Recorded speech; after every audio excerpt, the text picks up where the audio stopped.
Hello students. तो last class में हमने देखा था SR flip flop. Flip flop के बारे में हमने बात की थी कि फ्लिप फ्लॉप एक ऐसा सीक्वेंशियल सर्किट है जो कि एक बिट के डेटा को स्टोर करने का काम करता है, या फिर हम ऐसे बोल सकते हैं कि मेमोरी एलिमेंट है, सबसे छोटा मेमोरी एलिमेंट। तो आज हम दूसरे फ्लिप फ्लॉप की बात कर रहे हैं, डी फ्लिप फ्लॉप की, है ना। तो डी फ्लिप फ्लॉप एक ऐसा फ्लिप फ्लॉप है जिसमें एक इनपुट होगा, है ना। एक इनपुट होगा डी और एक क्लॉक साइकिल होगी जिसको हम बोलेंगे CLK। दो आउटपुट होंगे QN एंड QN बार। तो ये हमारा डी फ्लिप फ्लॉप है,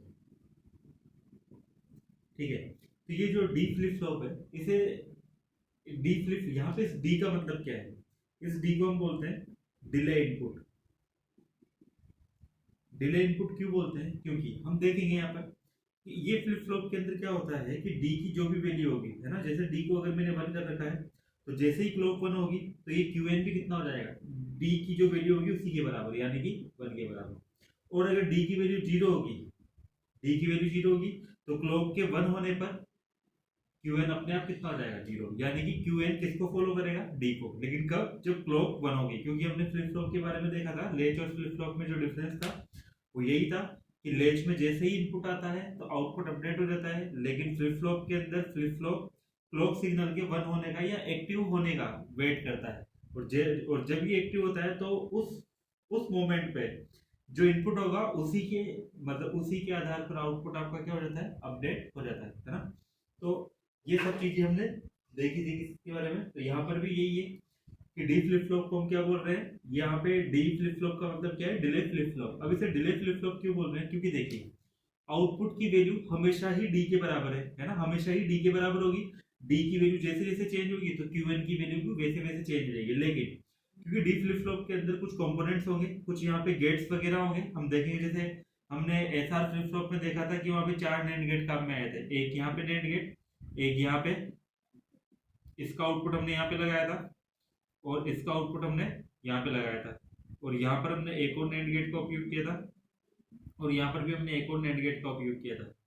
इन दोनों के ऊपर हमने क्लॉक सिग्नल लगा दी थी, और यहाँ पर S और यहाँ पर R। इस प्रकार से 4 यहाँ पे हमने नैंड गेट का उपयोग किया था।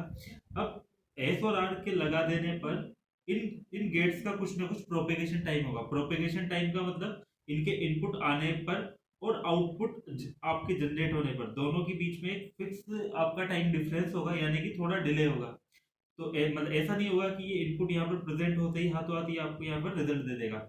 मतलब कुछ यहाँ पे ऑपरेशन होगा, वो ऑपरेशन परफॉर्म करवाने में कुछ समय लगता है, बहुत ज्यादा समय नहीं होता है, मिली सेकेंड्स के अंदर ही, माइक्रो सेकेंड्स का समय होता है, तो वो डिले टाइम होता है। तो यहाँ पर भी ये ठीक उसी प्रकार से यहाँ पर भी अंदर कोई ना कोई गेट्स होगा, है ना। उन गेट्स के ऑपरेशन में या उनके प्रोपेगेशन के अंदर कुछ समय लगेगा, उस समय को ही हम इसका क्या बोलेंगे, डिले। यानी कि जो डी होगा वो आउटपुट लाइन के ऊपर प्रेजेंट होगा लेकिन कुछ डिले के बाद, तो इसीलिए हम इसको क्या बोल रहे हैं, डिले फ्लिप फ्लॉप, ठीक है। तो हम इसकी ट्रुथ टेबल एक बार देखते हैं कि किस प्रकार से यहाँ पर डिले फ्लिप फ्लॉप की ट्रुथ टेबल बनेगी ना।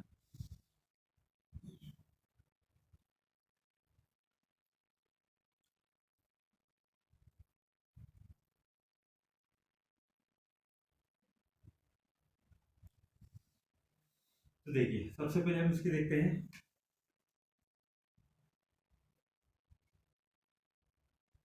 कैरेक्टरिस्टिक टेबल, या इसी को हम बोल देते हैं present state next state table. Present state next state table, है ना।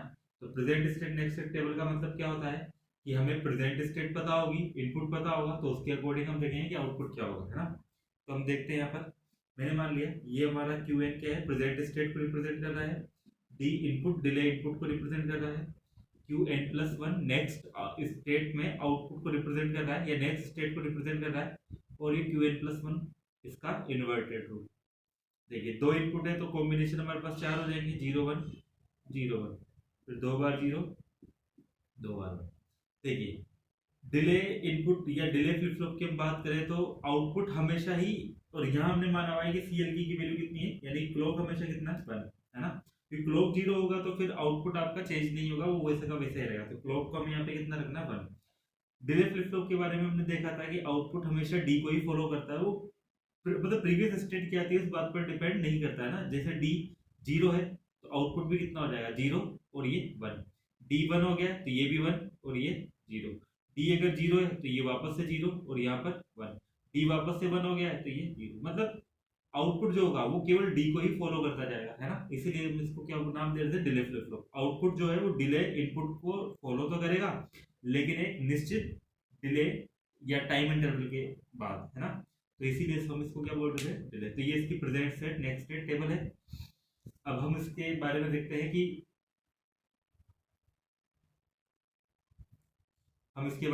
इसका स्टेट डायग्राम किस प्रकार से बनेगा। देखिए, स्टेट डायग्राम बनाने के लिए आपको पता होना चाहिए कि आउटपुट स्टेट जो है ना, क्यूएन आउटपुट स्टेट अगर मान ले तो क्यूएन की वैल्यू 2 हो सकती है, या तो 0 या फिर 1।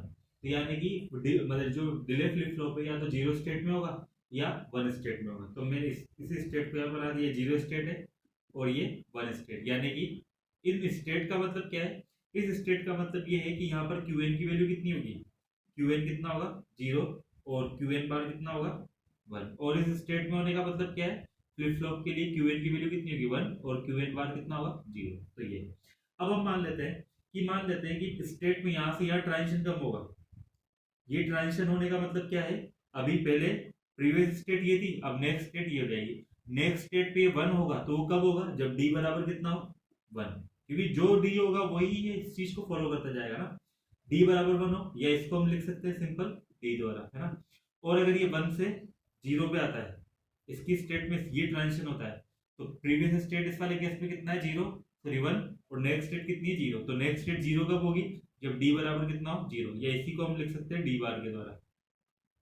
1 से 1 में ही जाएगी, प्रीवियस स्टेट भी 1 थी और नेक्स्ट स्टेट भी 1 है। हमने पहले ही पता कर हम देख चुके हैं कि डिले फ्लिप फ्लॉप में केवल नेक्स्ट स्टेट जो होती है वो इनपुट, जो डिले इनपुट है हमारा डी, उसी को ही फॉलो करती है। तो नेक्स्ट स्टेट पे वापस से बना रहा है तो 1 कब आएगा, जब डी बराबर 1 हो, है ना। या फिर इसको सिंपल हम बोलेंगे डी। इसी प्रकार से 0 से 0 में, यानी कि प्रीवियस स्टेट भी 0 थी और नेक्स्ट स्टेट भी कितनी है 0। तो नेक्स्ट स्टेट क्योंकि 0 है तो इसलिए डी बराबर कितना होना चाहिए 0 या फिर डी बार। तो ये इसकी प्रेजेंट स्टेट और नेक्स्ट स्टेट टेबल है, जिसके अंदर हम ये इसका स्टेट डायग्राम है, जिसके अंदर हम बता रहे हैं कि एक स्टेट से दूसरी स्टेट में ट्रांजिशन किस प्रकार से होता है, या कौन सा मतलब इनपुट लाइन की वैल्यू क्या होनी चाहिए जिसके लिए ये ट्रांजिशन होगा, है ना। तो ये हमारा प्रेजेंट स्टेट और नेक्स्ट स्टेट टेबल है। अब हम एक बार नैंड गेट का उपयोग करते हुए या एसआर फ्लिप फ्लॉप से हम डी फ्लिप फ्लॉप किस प्रकार से बना सकते हैं वो देखिए। यदि हम एसआर फ्लिप फ्लॉप की बात करें तो एसआर फ्लिप फ्लॉप की जो हमने प्रेजेंट स्टेट और नेक्स्ट स्टेट टेबल देखी थी, उसमें एस आर था और यहाँ पर ये प्रेजेंट स्टेटमेंट क्यूएन मान लेता हूँ उसे क्यूएन प्लस 1 और यहाँ पर ये क्यूएन प्लस 1 बार। एक बार हम इस चीज को वापस से देखते हैं 0 तो उस वाली स्थिति में कितना था, यहाँ पर मैं सभी को क्यूएन बोल रहा हूँ ना, स्टेट चाहे कुछ भी हो 0 हो चाहे 1 हो। 0 में हमने देखा था कि कोई चेंजेस नहीं होता, तो क्यूएन प्लस कितना रहेगा, क्यूएन ये बराबर ही रहेगा। 0 1 की बात करते तो रिसेट हो जाता है तो ये 0 और यहाँ पे कितना प्राप्त हो जाएगा आपको 1। और 1 0 की बात करते सेट हो जाता है, सेट होने का मतलब ये 1 और 0 और 1 1 यहाँ पे क्या है, नॉट अलाउड या फॉरवर्डर, है ना। अब हम देखिए, अगर हम डिले फ्लिप फ्लॉप की बात करें, है ना, डिले फ्लिप फ्लॉप में हमें आउटपुट पे जो आउटपुट था हमारा, उसमें हमें ये दो चीजें प्राप्त हो रही है ना, या तो 0 या 1। वहां पर देखो मतलब डिले फ्लिप फ्लॉप में हमने कहीं पर भी नहीं बोला है कि कोई इनपुट अलाउड नहीं है या कोई इनपुट के अंदर स्टेट में कोई परिवर्तन नहीं हो रहा है। जैसे यहाँ पर एक मतलब क्यूएन था, बाद में भी क्यूएन, तो स्टेट अनचेंज में नहीं रही थी। अगर डी का मान 0 है तो ये 0 हो गया था, डी का मान 1 है तो ये 1 हो गया था, है ना। तो ये दो स्टेट ही हमारे काम में है, तो यानी कि दो कॉम्बिनेशन ही हमारे पास काम में आना चाहिए। अब आप यहाँ पर देखिए एसआर फ्लिप फ्लॉप अगर डी फ्लिप फ्लॉप में बनाना है तो हमें ये कॉम्बिनेशन ही काम में लेने हैं, केवल ये दो कॉम्बिनेशन। अब ये दो कॉम्बिनेशन काम में कब आएंगे, इन दो कॉम्बिनेशन को देखो तो हमें पता चलता है यदि एस की वैल्यू 0 है तो आर उसका इन्वर्टेड होना चाहिए यानी कि 1, और एस की वैल्यू अगर 1 है तो आर उसका वापस से इन्वर्टेड फॉर्म होना चाहिए 0।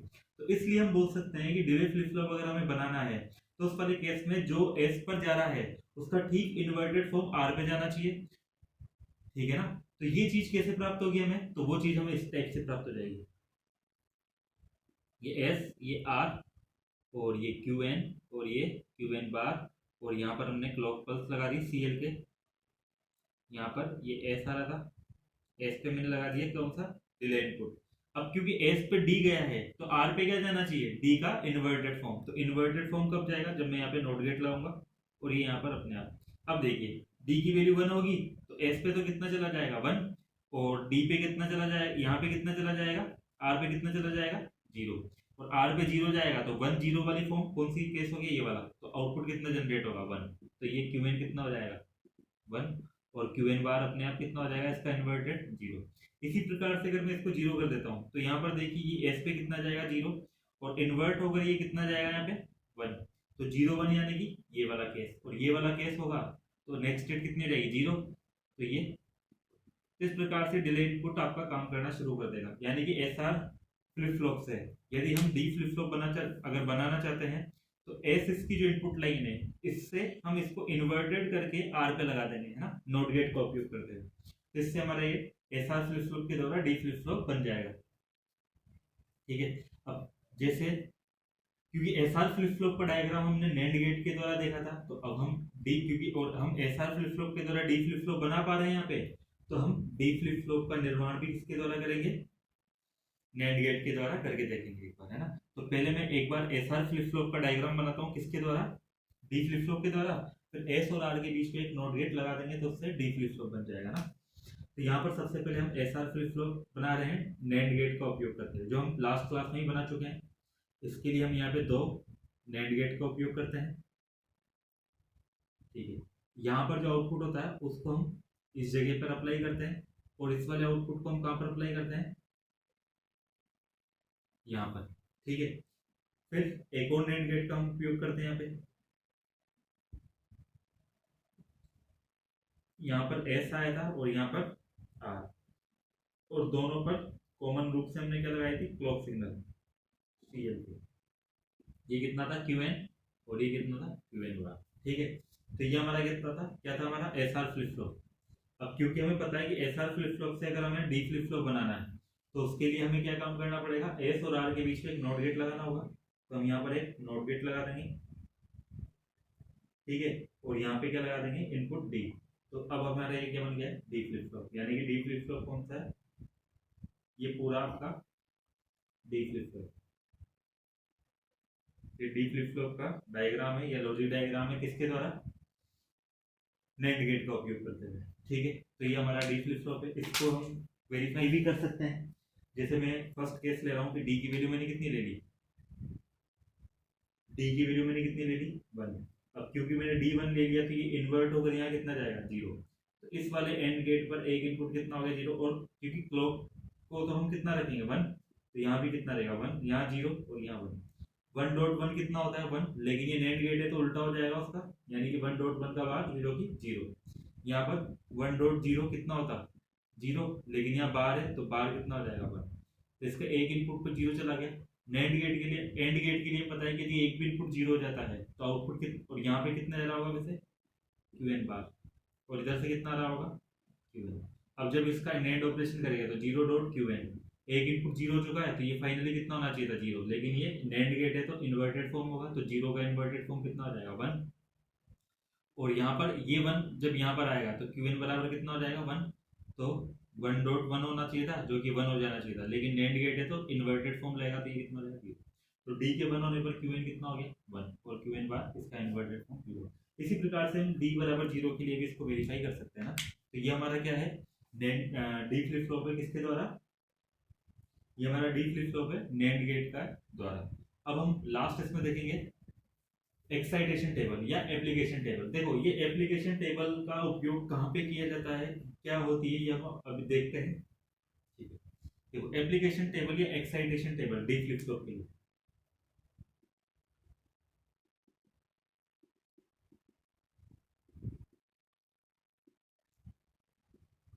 या एक्साइटेशन टेबल,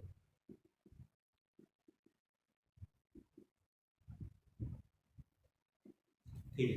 एक्साइटेशन टेबल या डी फ्लिप मतलब या एप्लीकेशन टेबल का मतलब क्या होता है, देखिए यदि हम इससे पहले जो हमने टेबल देखी थी कौन सी, प्रेजेंट स्टेट व next state, present state next state table, तो इसमें हमने क्या देखा था, इस टेबल में हमें क्या पता था, हमें प्रेजेंट स्टेट क्यूएन पता थी और हमें इनपुट पता थे, और इन दोनों के अकॉर्डिंग फिर हमने क्या निकाला, next state QN plus one.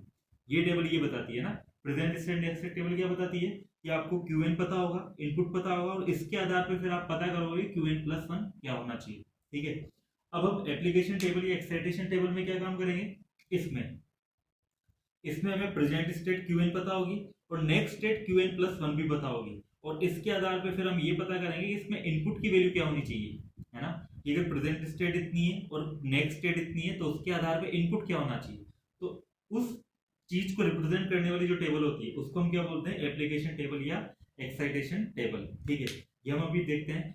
इस टेबल का उपयोग कहाँ किया जाता है, इन टेबल्स का उपयोग हम करते हैं जब हमें एक फ्लिप फ्लॉप के द्वारा किसी दूसरे फ्लिप फ्लॉप का निर्माण करना होता है या उसका रियलाइजेशन करना होता है। तो हम वो आगे देखेंगे अगले वीडियोस में, क्योंकि पहले हम एक बार सभी फ्लिप फ्लॉप को कवर करेंगे और उसके बाद एक दो क्वेश्चन देखेंगे किसी एक फ्लिप फ्लॉप के द्वारा दूसरे फ्लिप फ्लॉप का रियलाइजेशन किस प्रकार से किया जाता है और किस प्रकार से हम ये next state table, present state next state table और एप्लीकेशन टेबल का उपयोग करेंगे। तो अब हम देखते हैं यहाँ पे इसके लिए डी फ्लिप फ्लॉप के लिए एक्साइटेशन टेबल, है ना, एक्साइटेशन टेबल, और इसी को हम क्या बोलते हैं, एप्लीकेशन टेबल।